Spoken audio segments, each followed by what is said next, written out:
En ce temps-là, Jésus montant à Jérusalem prit à part les 12 disciples et, en chemin, il leur dit, « Voici que nous montons à Jérusalem, le Fils de l'homme sera livré aux grands prêtres et aux scribes, ils le condamneront à mort et le livreront aux nations païennes pour qu'elles se moquent de lui, le flagellent et le crucifient.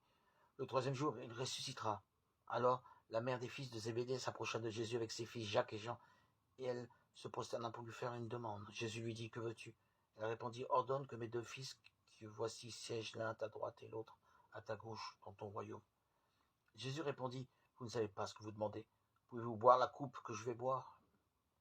Ils lui disent, « Nous le pouvons. » Il leur dit, « Ma coupe, vous la boirez. Quant à siéger à ma droite et à ma gauche, ce n'est pas à moi de l'accorder. Il y a ceux pour qui cela est préparé par mon Père. »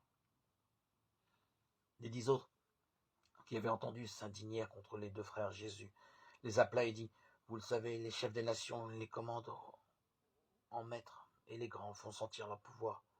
Parmi vous, il ne devra pas en être ainsi.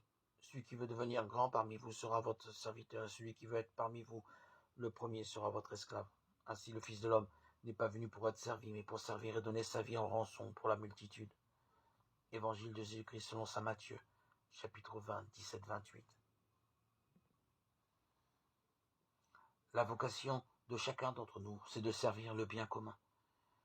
Ici, dans le contexte, c'est la course aux honneurs. Parmi les disciples qui ont bien compris que Jésus inaugurait un royaume, mais les règles de ce royaume sont inverses de celles du monde des égaux. On y est grand par le service authentique de l'autre, et non sans souffrance.